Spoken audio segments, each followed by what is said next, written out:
Et du coup, tu parlais d'avoir 5 clients, donc tu prends des nouveaux clients maintenant ou pas? Alors, si je prends un nouveau client, il y aura que deux cas de Il faut figure. que tu en vires un. Ouais, c'est exactement ça en fait. C'est que soit il y a un client qui part, et ça arrive de temps en temps qu'il y a un client, voilà, soit sur des périodes courtes, ils me disent, ben là, pendant, je sais pas, moi, pendant 3 mois, j'ai pas besoin. Ou alors, j'ai dedans encore aujourd'hui des clients qui sont des clients sur des contrats de lancement. J'ai deux de mes clients qui sont en contrat de lancement. Et ben, ces contrats-là, est-ce qu'ils se renouvelleront ou pas? On verra à ce moment-là, oui, non. Et ce qui fait que j'ai des clients qui sont en liste d'attente, entre guillemets.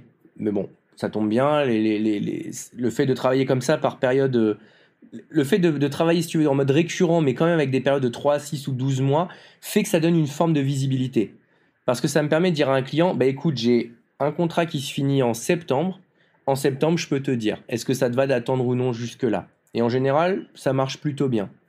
Mais par contre, le truc, c'est que demain, il y a aussi des clients qui peuvent arriver de façon un peu impromptue. Et là, je vais regarder, est-ce que concrètement, le projet m'excite?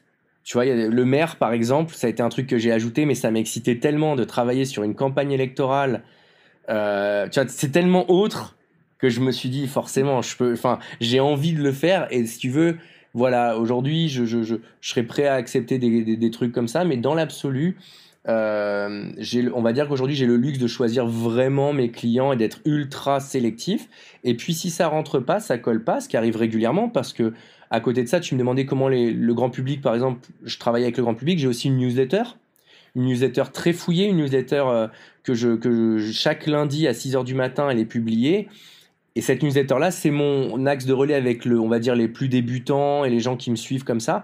Et ben, dans ces cas-là, quand les gens me contactent via cette newsletter ou que, ben, peu importe comment ils m'ont entendu, je vais avoir tendance à les renvoyer vers des gens en qui j'ai confiance. Et ça aussi, le fait d'être dans ce business-là depuis un moment fait que j'ai quand même des gens, j'ai des noms. Aujourd'hui, j'ai des gens avec qui je dis, ouais, là, tu peux y aller pour ton cas, c'est vraiment la bonne personne. Elle te fera un travail de qualité. Voilà un petit peu comment je m'en sors là-dedans. Donc, si tu parlais de ta situation dans le genre de mastermind dans lequel je me trouve souvent dernièrement, le conseil auquel les gens viendraient directement, c'est de dire, OK, pourquoi est-ce que tu recrutes pas une équipe pour pouvoir prendre plus de clients en parallèle? Pourquoi est-ce que ça t'intéresse pas? Parce que je l'ai déjà fait en fait. Je te dis, enfin, je pourrais recruter en interne plutôt que d'avoir des. Mais en fait, c'est plus mon métier. Moi, ce métier-là m'intéresse pas. Et ce que je veux dire là, c'est pas de faire du done for you. C'est vraiment de dire, OK, je peux prendre que 5 clients, mais si je recrute un autre expert opérationnel, ben, on peut en prendre 10 à nous deux. Ou peut-être qu'on peut en prendre 8 parce que lui, il est un peu moins productif et il faut que je fasse un peu de management. Mais tu vois, la réflexion se dit ici, OK, tu as un problème d'offres essentiellement, tu as plus de demandes que d'offres. Pourquoi ne pas recruter quelqu'un? C'est la réflexion de base. Donc, si tu le fais pas, j'imagine que tu as effectivement réfléchi ou que tu as une raison pour ne pas le faire. Ouais, ouais, clairement. En fait, il y a 10 ans, j'ai créé un exercice qui s'appelle la limite haute. Et la limite haute, en fait, les gens connaissent bien leur limite basse. La limite basse, c'est combien me faut-il d'argent au minimum pour vivre? C'est très bien. Moi, aujourd'hui, la limite haute, c'est de combien j'ai besoin au maximum pour vivre. Et quand je dis au maximum, c'est vraiment au maximum, dans lequel j'ai tout inclus. J'ai inclus mes investissements, j'ai inclus quand est-ce que je paye mes taxes, les machins, bref, tout est inclus. Et en fait, j'ai un chiffre, et ce chiffre, je l'ai largement dépassé. C'est un chiffre total ou c'est un chiffre mensuel? Alors, il est décliné en total et en mensuel et même en journalier. Enfin, tu vois, c'est un vrai exercice à faire. Alors, je vais pas le détailler là, mais à la limite, je pourrais même le filer aux gens. Ça me ferait plaisir de le filer aux gens qui écoutent. Voilà, c'est un exercice. Il y a une vidéo qui explique, il y a un tableau à remplir. Et en fait, ça te permet de te projeter dans une année idéale. Idéale en termes de tout, en termes d'activité, en termes de loisirs, en termes d'acquisition, enfin bref, et aussi en termes de revenus.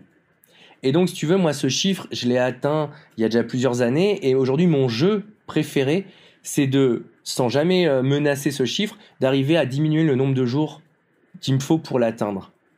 Et aujourd'hui, je peux te dire un truc, c'est que pour avoir à plusieurs moments fait des scaling up de mes business, à chaque fois, j'en reviens au même point. J'en ai plein la tête de faire ça. Aujourd'hui, j'aime ce côté, je n'ai que 5 clients, je les adore. On s'appelle régulièrement, ils me permettent de vivre très bien et surtout, ils me permettent de faire le meilleur truc du monde, de passer du temps avec ma compagne, d'être présent quand il y a sa fille avec nous et qu'on kiffe. Là, tu vois, ce matin, j'ai été au sport. Ça n'a pas de prix. Là, je vais aller visiter après Copenhague, où je suis pour quelques jours, aller voir la petite sirène. Ça n'a pas de prix. Et on a beau vendre le côté automatisation, délégation, etc. Un business qui est un gros business, quoi qu'il arrive, enfin moi en tout cas, je ne sais pas m'en décrocher complètement. J'ai essayé à plusieurs reprises. Et donc aujourd'hui, j'aime cette douce balance du vrai métier d'expert. En fait, je crois que je me suis réconcilié en me disant, mon métier, c'est pas infopreneur, c'est pas consultant, c'est expert en marketing, on va dire psychologique, mais peu importe, mais en tout cas expert en marketing. Et à partir de là, j'ai des clients qui me permettent d'atteindre un niveau de vie. J'ai le travail qui m'excite, qui est aujourd'hui ce travail de développement de notoriété.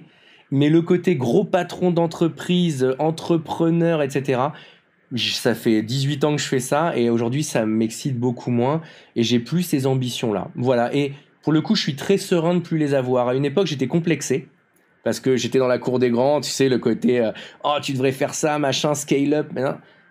Ben, aujourd'hui, beaucoup moins. Aujourd'hui, je suis très tranquille parce que là où les gens vont me parler de leurs chiffres sur Stripe, moi, je vais leur parler de mon nombre de jours sans rien travailler et à profiter de mes voyages.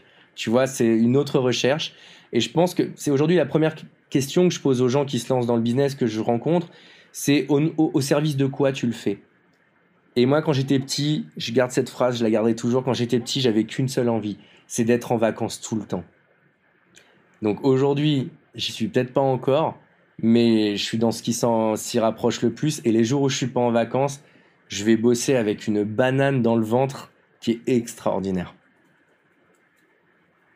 Salut, c'est Stan, j'espère que vous avez apprécié cet extrait du podcast Marketing Mania. Bien sûr, vous pouvez retrouver l'ensemble des épisodes du podcast, y compris les instructions sur comment vous abonner sur l'application Apple Podcast ou sur votre téléphone Android en vous rendant sur mon site à l'adresse marketingmania.fr/podcast. Je vous ai mis le lien dans la description de cette vidéo.